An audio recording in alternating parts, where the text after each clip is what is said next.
Assalamualaikum warahmatullahi wabarakatuh. Shalom, Om Swastiastu, Namo Buddhaya, Salam Kebajikan. Perkenalkan, saya Maria Rosenda Munte dengan NIM 1905 15104 dan rekan saya Cindy Auriska dengan NIM 1905 1511035. Perkenalkan, nama saya Elizabeth Nampitupulu dengan NIM 1905151031. Mei Chardias Dominia dengan NIM 1905 Kami dari kelompok 3 ingin mempresentasikan hasil diskusi kami dengan mata kuliah akuntansi perpajakan dengan materi akuntansi persediaan. Akuntansi persediaan. Pengertian persediaan. Untuk menetapkan persediaan perlu ditetapkan atau dirumuskan perlakuan akuntansi untuk persediaan menurut sistem biaya historis atau historical cost, atau dinyatakan sebagai beban pokok penjualan atau perolehannya yang sesuai dengan PSAK nomor 14 revisi 2008. Pada umumnya, persediaan mencakup barang jadi yang telah diproduksi atau barang dalam penyelesaian, termasuk bahan serta perlengkapan yang digunakan dalam proses produksi.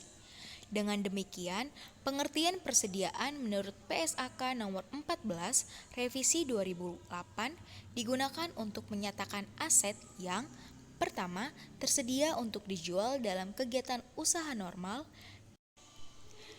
2. Dalam proses produksi dana, garing atau dalam perjalanan. Atau 3. Dalam bentuk bahan atau perlengkapan, supplies, untuk digunakan dalam proses produksi atau pemberian jasa. Sedangkan bab 11 tentang persediaan XAK etap memberikan batasan persediaan adalah aset. Yang pertama, untuk dijual dalam kegiatan usaha normal. Kedua, dalam proses produksi untuk kemudian dijual. Atau ketiga, dalam bentuk bahan atau perlengkapan untuk digunakan dalam proses pembelian atau pemberian jasa. Batasan dimasuk diterapkan untuk semua jenis persediaan, tetapi dikecualikan untuk yang pertama, persediaan dalam proses dalam kontrak konstruksi termasuk jasa yang terkait secara langsung. Dan 2. Efek tertentu. Persediaan dapat juga dikaitkan dengan hak pemilikan barang sesuai syarat penyerahan pada saat transaksi yang meliputi pertama, barang dalam perjalanan atau in transit, dan yang kedua, barang titipan atau barang komisi. Selanjutnya, pengukuran persediaan. Biaya persediaan yang dimaksud dalam PSAK nomor 14 meliputi yang pertama, biaya pembelian, meliputi harga beli, biaya impor, biaya pengangkutan, biaya penanganan, dan biaya lainnya. Kedua, biaya konversi, meliputi biaya secara langsung terkait dengan unit yang diproduksi, contoh biaya tenaga kerja langsung, termasuk juga alokasi sistem overhead produksi tetap dan variabel yang timbul dalam mengonversi bahan menjadi barang jadi. Dan yang ketiga, biaya lain-lain. Biaya lainnya hanya dibebankan sebagai biaya persediaan sepanjang timbul agar persediaan berada dalam kondisi dan lokasi saat ini. Selanjutnya, pengakuan sebagai beban. Nilai tercatat persediaan harus diakui sebagai beban pada saat persediaan dijual dan periode diakuinya pendapatan atas penjualan tersebut. Demikian bila penurunan nilai di bawah biaya menjadi nilai realisasi bersih. Seluruh kerugian persediaan tersebut diakui sebagai beban pada periode terjadinya penurunan atau kerugian tersebut. Pada SAK etap menyatakan bila persediaan dijual, maka jumlah tercatat dijual, maka diakui sebagai bahan periode tercatat pendapatan yang terkait diakui. Pencatatan persediaan yang meliputi yang pertama, sistem perpetual. Dalam sistem perpetual ini, persediaan biasanya dapat diketahui secara terus-menerus tanpa melakukan inventarisasi fisik atau stok opname. Oleh karena itu, setiap jenis barang dibuat kartu debit, setiap mutasi persediaan dicatat dalam kartu, baik harga maupun jumlah barang atau kuantitas, sehingga pengendalian persediaan menjadi lebih mudah dengan melakukan pencocokan antara kartu persediaan dan hasil inventarisasi fisik. Kedua, sistem periodik. Dalam sistem periodik, persediaan dihitung dengan melakukan inventarisasi pada akhir periode. Hasil perhitungan tersebut dipakai untuk menghitung beban pokok penjualan. Pada sistem penjualan, setiap mutasi persediaan tidak dibuatkan pencatatan dan perhitungan persediaan. Selanjutnya akan diteruskan oleh rekan saya Cindy Auriska. Saya persilakan. Terima kasih atas waktu dan kesempatannya. Di sini saya akan menjelaskan mengenai metode penilaian persediaan. Dalam kegiatan perusahaan, terutama pada perusahaan dagang atau industri, terdapat pergerakan atau arus masuk atau keluar barang, baik itu barang dagangan atau bahan baku. Untuk kepentingan analisis, pengendalian atau penilaian persediaan, arus pergerakan tersebut harus dinilai dengan metode yang sama. Penetapan besarannya nilai persediaan akhir atau harga pokok penjualan dapat menggunakan metode berikut ini. Yang pertama, berdasarkan harga perolehan. A. Metode identifikasi khusus. Metode ini berasumsi bahwa arus barang harus sama dengan arus biaya, sehingga setiap kelompok barang diberi identifikasi dan dibuat kartu. Dengan demikian, harga pokok untuk setiap barang dapat diketahui, sehingga harga pokok penjualan terdiri atas harga pokok barang yang dijual dan sisanya sebagai persediaan akhir. Metode identifikasi khusus umumnya digunakan untuk perusahaan yang mempunyai persediaan barang relatif sedikit, tetapi harga per unitnya besar. Sebagai akibat persediaan barangnya dapat diidentifikasi secara khusus. Perhitungan harga pokok penjualan dan harga pokok persediaan menggunakan arus harga pokok sebenarnya dari persediaan. B. Metode masuk pertama, keluar pertama. Metode ini mendasarkan pada asumsi bahwa barang yang masuk pertama akan dikeluarkan pertama. Contoh lebih rinci dapat terlihat pada bagan berikut ini. Berdasarkan rincian di atas, dapat ditetapkan sebagai berikut. Total pemakaian atau harga pokok penjualan sebesar 7.850.000.000 hasil dari penjumlahan 3.150.000.000 ditambah 4.700.000.000. Yang kedua, persediaan akhir adalah sebesar 2.400.000.000 hasil dari 200 unit dikali 12 juta. Bagian C, masuk terakhir keluar pertama. Cara ini digunakan dengan mendasarkan pada asumsi bahwa arus pembebanan ke harga pokok penjualan berdasarkan pada harga pembelian terakhir. Contoh lebih terperinci dapat terlihat pada perhitungan berikut ini. Dari data di atas dapat ditetapkan sebagai berikut. Harga pokok pemakaian atau penjualan bulan Januari sebanyak 8.250.000.000 rupiah. Yang kedua, persediaan sebanyak 2 miliar rupiah. Selanjutnya kita masuk ke dalam metode rata-rata. Dengan metode rata-rata, pembebanan ke harga pokok untuk barang yang dijual atau untuk persediaan akhir menggunakan harga rata-rata. Metode harga rata-rata terdiri atas yang pertama, rata-rata sederhana. Harga rata-rata dihitung dengan cara menjumlahkan harga pokok per unit tanpa mengalihkan jumlah barang dibagi dengan banyaknya barang. Selanjutnya rata-rata bergerak. Seperti pada perhitungan rata-rata tertimbang, pembebanan ke harga pokok penjualan dilakukan setiap terjadi pembelian. Metode ini digunakan pada perpetual. Untuk lebih jelasnya dapat diikuti pada contoh berikut. Dari data di atas dapat ditetapkan sebagai berikut. Harga pokok penjualan bulan Januari adalah Rp7.933.333 dan persediaan akhir sebesar Rp2.316.666.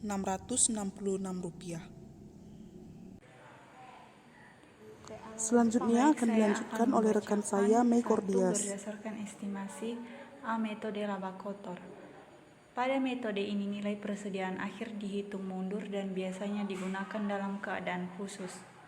Sebagai contoh, perusahaan dalam kondisi terbakar sehingga sulit menetapkan secara fisik nilai persediaan akhir. Contoh, data yang diperoleh dari buku perusahaan yang diselamatkan sebagai berikut.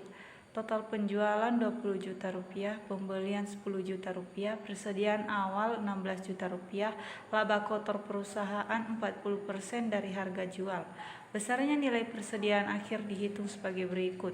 Total penjualan 20 juta rupiah, laba kotor 8 juta rupiah, beban pokok penjualan 12 juta rupiah, barang tersedia untuk dijual 16 juta rupiah tambah 10 juta rupiah. Hasilnya 26 juta rupiah. Tafsiran nilai persediaan 26 juta rupiah dikurang 12 juta rupiah yang menghasilkan 14 juta rupiah. B. Metode eceran. Dalam metode eceran, penetapan nilai persediaan akhir berdasarkan pada harga yang berlaku di pasar. Harga pokok persediaan diestimasi atas dasar hubungan antara beban pokok dengan harga jual eceran untuk persediaan yang sama dengan cara mengakumulasi semua harga eceran dari persediaan yang dijual. Demikian halnya persediaan pada harga eceran diperoleh dengan menggunakan penjualan dengan harga eceran persediaan yang tersedia untuk dijual pada periode yang sama. Metode ini pada umumnya digunakan oleh perusahaan dagang eceran seperti supermarket dan lain-lain. Contoh beban pokok penjualan dan harga jualnya. Persediaan awal 30 juta rupiah, harga jualnya 50 juta rupiah. Pembelian beban pokok penjualan 390 juta rupiah, harga jualnya 550 juta rupiah. Barang tersedia untuk dijual, beban pokok penjualan 420 juta rupiah, harga jual 600 juta rupiah.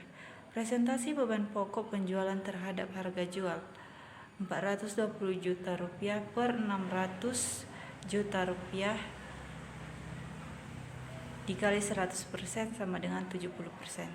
Tafsiran persediaan barang akhir dapat dihitung sebagai berikut. Barang tersedia untuk dijual 600 juta rupiah, penjualan 520 juta rupiah, persediaan barang akhir 80 juta rupiah, taksiran persediaan barang akhir 56 juta rupiah. Persediaan awal 30 juta rupiah, pembelian 390 juta rupiah, barang tersedia 420 juta rupiah, persediaan akhir 56 juta rupiah, beban pokok penjualan 364 juta rupiah. Akuntansi pajak atas persediaan. Dari sisi praktik akuntansi komersial dan akuntansi pajak, tidak ada perbedaan prinsip dalam metode pencatatan, sehingga metode pencatatan yang dapat digunakan adalah sistem perpetual atau sistem periodik. Mengacu batang tubuh pasal 10 ayat 6 Undang-Undang Pajak Penghasilan tersebut, bahwa persediaan dan pemakaian persediaan untuk menghitung harga pokok dinilai berdasarkan harga perolehan. 1. Dilakukan secara rata-rata. 2. Dengan cara mendahulukan persediaan yang diperoleh pertama. Menetapkan besarnya nilai persediaan atau nilai pemakaian persediaan menurut praktik akuntansi pajak dengan tegas hanya dua pilihan yang diperkenankan dibandingkan dengan praktik akuntansi komersial yang mempunyai lebih banyak pilihan. Dalam hal penggunaan metode penilaian persediaan disyaratkan adanya asas. Masalah pelaporan persediaan sebagaimana telah diatur dalam PSAK nomor 14 tahun 2008 bahwa persediaan dalam neraca atau laporan posisi keuangan dinyatakan sebagai harga pokok atau perolehan at cost atau dinyatakan berdasarkan satu harga terendah antara harga pokok dan harga pasar atau dua harga jual. Ketentuan yang menyangkut akuntansi persediaan untuk kepentingan akuntansi komersial berlaku untuk kepentingan fiskal. Undang-Undang Pajak Penghasilan tidak mewajibkan menggunakan metode fisik sebagai dasar perhitungannya, tetapi menyarankan untuk menggunakan metode perpetual. Sebagian telah dijelaskan sebelumnya bahwa standar akuntansi keuangan atau SAK memberlakukan alternatif dasar penilaian persediaan, yaitu metode harga perolehan atau cost method dan metode harga terendah antara harga perolehan dan harga pasar. Undang-Undang Pajak Penghasilan memberlakukan satu metode, yaitu nilai perolehan. Dasar ini menimbulkan perbedaan waktu yang memunculkan pajak tangguhan pada neraca atau laporan posisi keuangan komersial. Dalam perusahaan industri alokasi biaya dapat digunakan metode harga pokok penuh atau full costing atau menggunakan variable costing. Penggunaan metode harga pokok penuh dapat digunakan biaya standar setiap terjadi penyimpangan akan teralokasi ke harga pokok penjualan tetap. Undang-undang pajak penghasilan ini tidak memperkenankan biaya produksi tidak langsung sebagai beban periode. Demikian halnya menghapuskan nilai persediaan tidak diperkenankan, kecuali apabila nilai persediaan tersebut nyata-nyata secara fisik tidak dapat dijual atau digunakan dalam kegiatan perusahaan atau defect yang biasa dikategorikan rusak, cacat, atau usang. Berikut merupakan contoh soal yang bisa kita lihat. Berikut merupakan tabel pembelian serta penjualan yang dilakukan oleh PT Mario selama bulan Maret. Pada tanggal 1 Maret terdapat keterangan persediaan dengan kuantitas 100 dan harga perolehan per unit sebesar 9.000. Pada tanggal 2 Maret dengan keterangan pembelian dan kuantitas 100 dengan harga perolehan per unit 12.000 dan pada tanggal 3 Maret dengan keterangan pembelian dengan kuantitas 100 dan harga perolehan per unit sebesar 11.250 pada tanggal 4 Maret dengan keterangan penjualan sebesar 100 dan pada tanggal 5 Maret dengan keterangan penjualan dengan kuantitas sebesar 100. Dengan menggunakan data di atas dan asumsi penjualan adalah Rp4.000 dengan tarif pajak 10%, hitungan net income-nya. Berikut adalah jawabannya. Dengan menggunakan metode FIFO, perhitungan persediaan yang didapat, hasil akhirnya adalah cost of goods sold sebesar 2.100.000 dan ending inventory sebesar 1.125.000. Dengan menggunakan metode LIFO, hasil akhirnya cost of goods sold sebesar 2.325.000 dan ending inventory sebesar 900.000.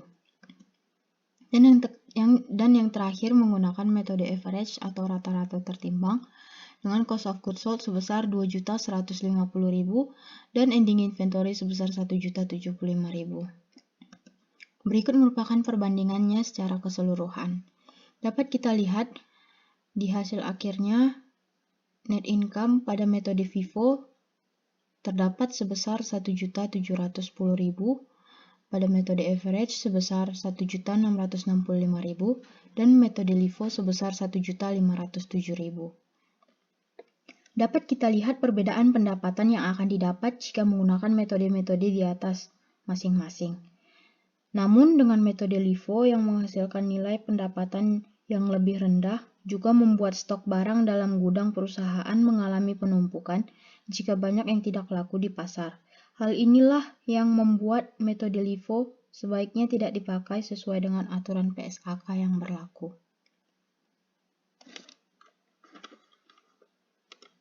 Demikianlah hasil presentasi dari kami. Jika ada salah kata atau pengucapan mohon dimaafkan. Atas perhatiannya kami ucapkan terima kasih.